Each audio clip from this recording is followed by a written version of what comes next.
देखिए इंटर की क्लास में इस समय हम आपको पढ़ा रहे थे अंसार सन 2020 का पहला सेट।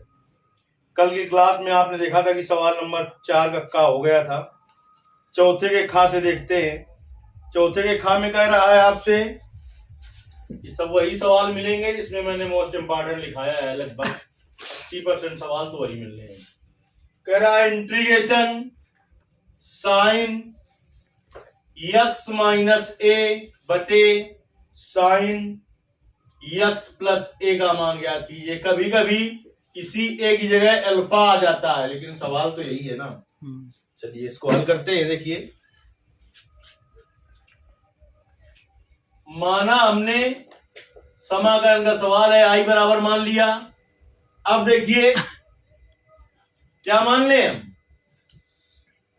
आए, मान लें कि माना x प्लस ए बराबर मान लें t। करिए अवकलन dx बराबर dt। dx x का 1 होगा, a का होगा 0, इसका होगा dt बटे dx। तो एक धन 0 क्या हो जाएगा 1, इधर लाएंगे dx बराबर हो जाएगा dt।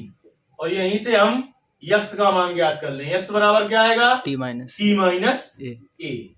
चलिए अपने सवाल में जाते हैं। तो आई बराबर क्या हो जाएगा इंटीग्रेशन साइन x का मान रखिए।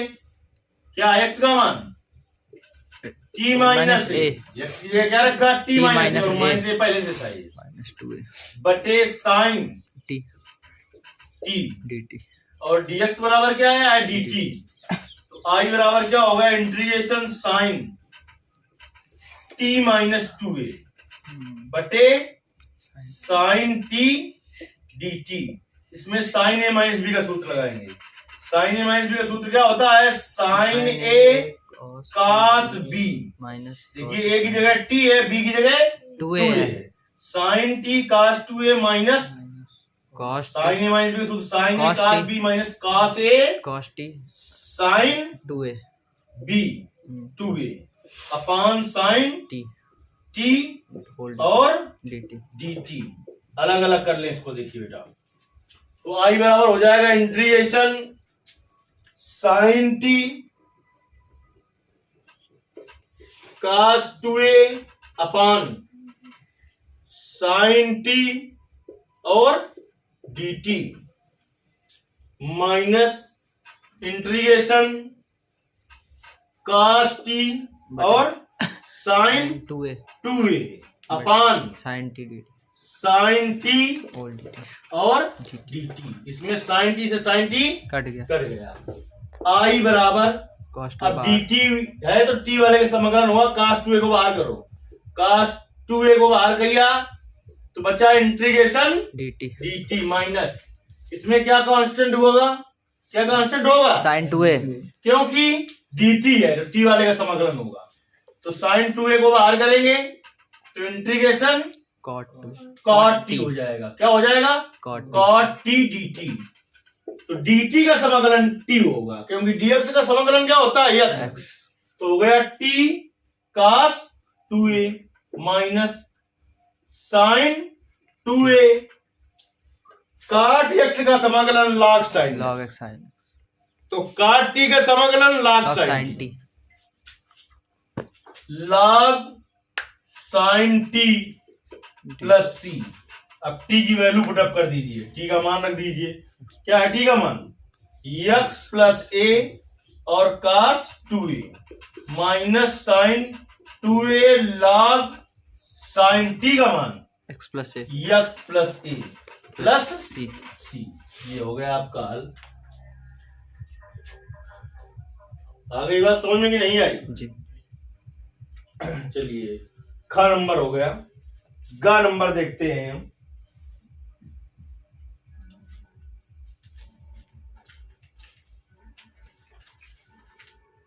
कहता है उस समांतर चतुर्भुज का क्षेत्रफल ज्ञात कीजिए जिसके विकर्ण d1 वेक्टर और d2 वेक्टर दे दिए। हमने बताया था इस समांतर चतुर्भुज की भुजाएं a वेक्टर और b वेक्टर हो तो समांतर चतुर्भुज का क्षेत्रफल क्या होता है mod of a vector cross b vector. कब जब भुजाएं दी हो और विकर्ण दिए हो तो 1/2 mod a vector cross b vector. लेकिन यहाँ विकर्णों को उसने प्रदर्शित कर दिया है पहले को D1 वेक्टर से और दूसरे को D2 D2 वेक्टर से। तो विकर्ण दिए हैं अब, तो इसका समाधान जो क्षेत्रफल क्या हो जाएगा, 1/2 mod D1 vector cross D2 vector. चलिए देखते हैं कैसे हल करेंगे। चौथे का ग नंबर, दिए गए सदिश, दिए गए सदिश लिख लें। क्या है दिए गए सदिश? एक है D1 वेक्टर, विकर्ण है, चाहे लिख दें दिए गए विकर्ण। D1 वेक्टर बराबर दे रखा है 3i cap plus 2j cap minus k cap. D2 vector बराबर क्या है? D2 वेक्टर बराबर i cap minus 3j cap plus 2k cap. अब आपको पता है कि समांतर चतुर्भुज के विकर्ण दिए हों तो समांतर चतुर्भुज का क्षेत्रफल होता है 1/2 mod D1 vector cross D2 vector. तो हमें किसके मान की जरूरत पड़ेगी? D1 vector cross D2 vector के दो पहले ज्ञात कर लें। देखिए D1 vector cross D2 vector बराबर क्या हो जाएगा? I cap J cap K cap. तो देखिए क्या हो जाएगा, 3 2 माइनस 1 1 माइनस 3 2। R1 के सापेक्ष प्रसार करने पर, R1 के सापेक्ष प्रसार करने पर, देखिए R1 के सापेक्ष प्रसार करेंगे तो क्या हो जाएगा, I कैप फिर माइनस J कैप फिर प्लस K कैप। R1 के सापेक्ष प्रसार करने पर चिन्ह चलते हैं प्लस माइनस प्लस। तो I कैप जहां पर है वो सब बंद कर लो। कहां है? पहली पंक्ति में और पहले बचे हुए लिख दो। क्या बचा है? 2 माइनस 1 माइनस 3 2। J कैप कहां पर है? पहली पंक्ति में और दूसरे स्तंभ में। तो पहली पंक्ति बंद कर लो, दूसरा स्तंभ 3 माइनस 1 और 2। K कैप कहां है? पहली पंक्ति में और तीसरे स्तंभ में। तो पहली पंक्ति बंद कर दीजिए, तीसरा स्तंभ 3 2 1 माइनस 3। चलिए I कैप, इसका गुणा इसमें करेंगे 2 दूनी माइनस इसका गुणा इसमें करते हैं तो पहले माइनस माइनस का गुणा प्लस, लेकिन फिर माइनस से गुणा करेंगे माइनस माइनस J कैप, इसका गुणा इसमें 3 दूनी 6 और माइनस इसका गुणा इसमें तो माइनस माइनस का गुणा प्लस 1 प्लस K कैप, तो इसका गुणा इसमें 3 तिरका 9 माइनस इसका गुणा इसमें।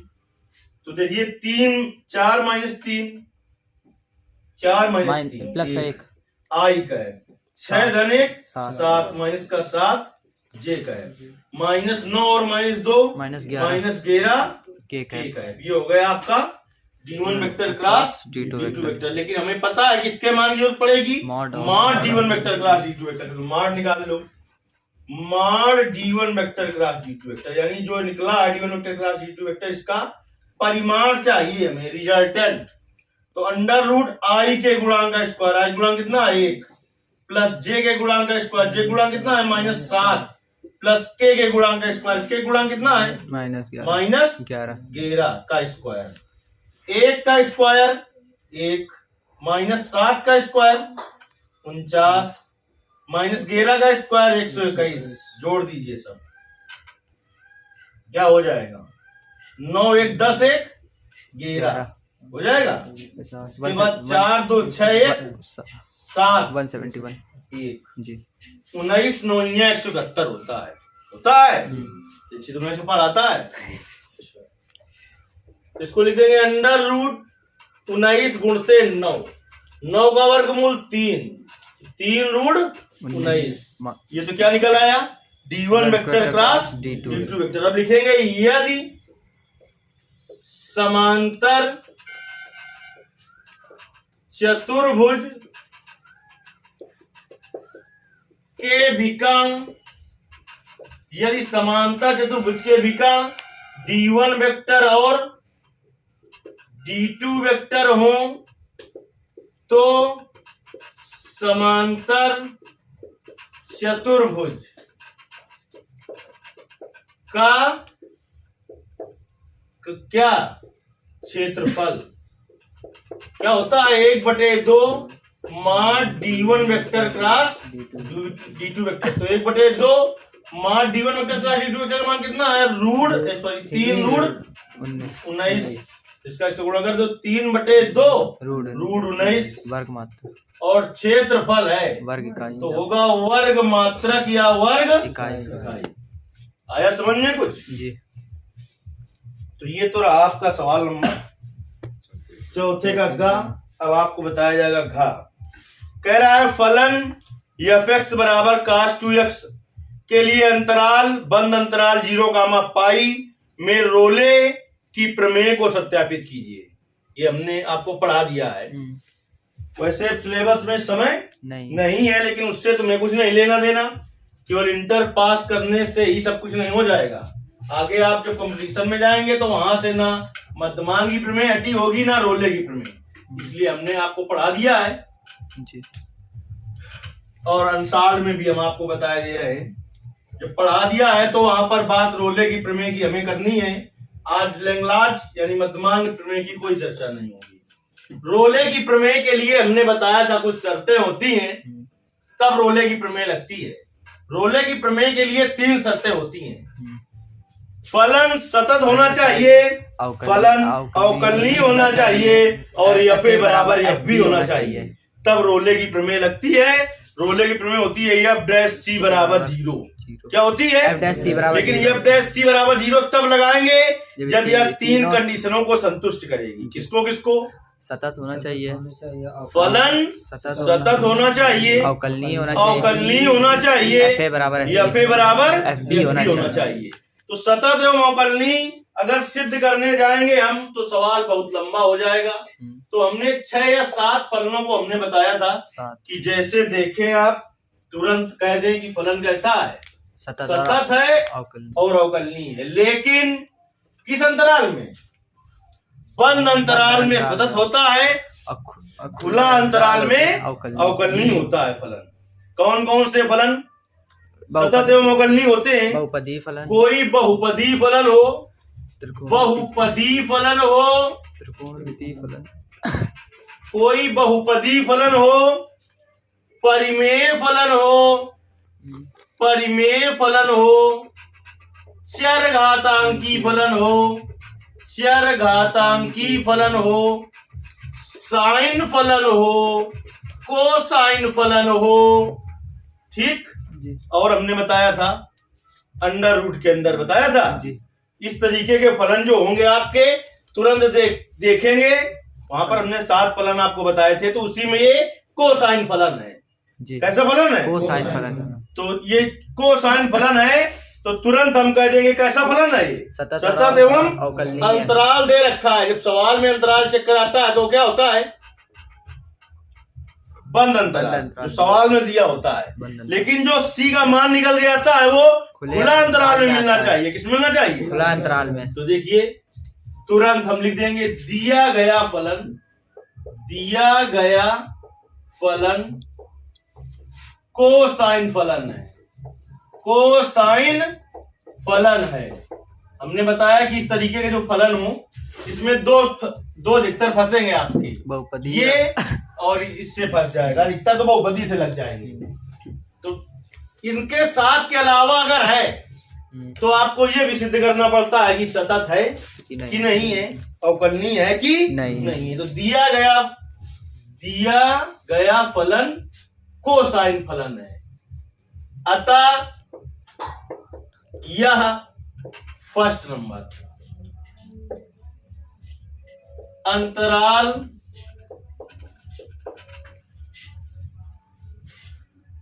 अतः cos 2x कौन अंतराल में? बंद अंतराल 0, पर सतत है या होगा। सेकेंड नंबर cos 2x जो है वो खुला अंतराल 0, पर अवकलनीय है। 2 चीजें तो आपको लिख देनी है। क्यों ऐसा हो गया है? फलन क्योंकि ये कोसाइन कोसाइन फलन फलन है। है। कैसा फलन है? कोसाइन तो फलन ये सतत अवकलनी तो होगा ही, लेकिन किस अंतराल में सतत होगा? बंद अंतराल अंतराल में। में, अवकलनी किस में होगा? खुले अंतराल में। अब एफ ए बराबर एफ बी आपको सिद्ध करना पड़ेगा। जी। यहाँ से देखिए ए का मान है 0 और बी का मान पाई। तो देखिए एफ एक्स बराबर कितना? एफ एक्स बराबर cos 2x, cos 2x। 2x। तो एफ 0 बराबर क्या हो जाएगा? cos 2 इंटू cos 2 इंटू 0 तो cos 0, cos 0 का मान 1। एफ 2 पाई, एफ 2 पाई, सॉरी एफ 2 पाई नहीं, पाई। अरे देखिए x बराबर एफ ए और एफ बी का मान निकालना होता है। जी। तो ए बराबर है 0 0 और बी बराबर क्या है? पाई। पाई। तो इसमें रख दो cos 2 पाई। पाई। तो cos 2 पाई मतलब 360 और cos 360 का मान कितना होता है? 0 1 ही होगा। 1 होता है। 0 वाला। अरे नहीं आता तो इसे हम cos 360 प्लस 0 लिख सकते हैं। जी 0 वाला तो होगा। cos 360 plus theta cos theta होता cos है। थीटा cos 0 आ जाएगा और cos 0 का मान कितना होता है?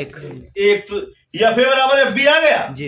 एफ ए बराबर FB। एफ बी आ गया कि नहीं आ गया? आगे बताओ। आगे। यानी एफ 0 बराबर एफ पाई आ गया कि नहीं आ गया? रोले की प्रमेय कब लगती है? जब फलन सतत हो, अवकलनी हो और एफ ए बराबर एफ बी हो। एफ ए बराबर FB होगा। तो फलन सतत एवं अवकलनी, तो तुरंत हमने कह दिया। आप भी उस 7 फलन जो मिलेंगे उसको सतत एवं अवकलनी कह देंगे। इसमें अधिकतर आपके फंस जाएंगे किससे? बहुपदी हो तो तुरंत सतत एवं अवकलनी कह देंगे। ठीक, साइन या कोसाइन में फंस जाएगा, या फिर परिमेय व्यंजक होगा, या चरघातांकी होगा, या लाग वाले जितने फलन होते हैं, लाग वाले जितने फलन होते हैं वो भी सतत एवं अवकलनी होते हैं। उन्हें हल करने की कोई जरूरत नहीं होती। लेकिन किस अंतराल में सतत होते हैं? खुले अंतराल। सतत बंद अंतराल। अवकलनी खुले अंतराल में। खुला और बंद अंतराल तुम्हें हम अच्छी तरह समझा चुके हैं। ये समझा चुके? चलिए अब इसमें कौन सी प्रमेय लग जाएगी? रोले की प्रमेय लग जाएगी। कब रोले की प्रमेय लगती है? जब फलन सतत हो, अवकलनी हो, एफ ए बराबर एफ बी हो। लेकिन हमें पता है कि एफ डैश सी के मान की जरूरत पड़ेगी। तो पहले एफ डैश एक्स तो ज्ञात करें। एफ एक्स बराबर बेटा कितना दिया? एफ एक्स बराबर cos 2x। दोनों पक्षों का x के सापेक्ष, दोनों पक्षों का x के सापेक्ष क्या करने पर? अवकलन करने पर कर दीजिए। तो एफ डैश एक्स बराबर क्या हो जाएगा? cos 2x का अवकलन माइनस साइन 2x, लेकिन 2x का करना पड़ेगा 2। तो cos 2x का अवकलन क्या होगा? -2 sin 2 sin 2 minus 2 sin 2x। तो हमें एफ डैश सी के मान की जरूरत पड़ेगी। तो एफ डैश सी बराबर क्या हो जाएगा? -2 sin 2c। तो चूंकि तीनों शर्तों को संतुष्ट कर दिया है तो रोले की प्रमेय लगेगी। तीनों संतुष्ट है कि नहीं है? तो रोले की प्रमेय से, रोले की प्रमेय से क्या थी रोले की प्रमेय? एफ डैश सी बराबर 0। तो -2 और साइन 2c बराबर 0। तो साइन 2c बराबर 0 बटे -2 तो 0। साइन 2c बराबर, साइन में किसका इसका मान 0 होता है? साइन 0 का होता है, साइन 180 का होता है और साइन 360 का होता है। डाट डाट और भी फलन मिलते जाएंगे, इनका 0 हो जाएगा। तो यहां से देखिए 3 पाई होगा। 2c बराबर क्या आ जाएगा? 0 कामा पाई कामा 2 पाई कामा डाट डाट। तो c बराबर क्या आ जाएगा? 0 पाई/2 कामा पाई/2 कामा पाई कामा 3 डाट डाट। तो देखिए c का मान किसमें मिलना चाहिए? खुला अंतराल। तो c बिलोंग्स टू क्या होगा? 0। c बिलोंग्स टू क्या होगा बताओ? 0 ये वाला मिला कि नहीं मिला? इससे मिला है जी। किसमें हमने कहा था 0 कामा पाई होगा, जीरो कामा पाई। पाई खुला अंतराल में होगा। तो जीरो ना जीरो लिया जाएगा ना पाई, इसके बीच का मान लिया जाएगा, तो फिर कौन सा मान होगा? पाई बाई टू होगा। सी का मान क्या होगा? Pi by two. Pi by two, जिसके लिए फलन सतत अवकलन। मतलब जो सी का जो मान निकले वो किस पर बिलोंग करना चाहिए? खुले अंतराल पर बिलोंग करना चाहिए। बीच में बंद करो।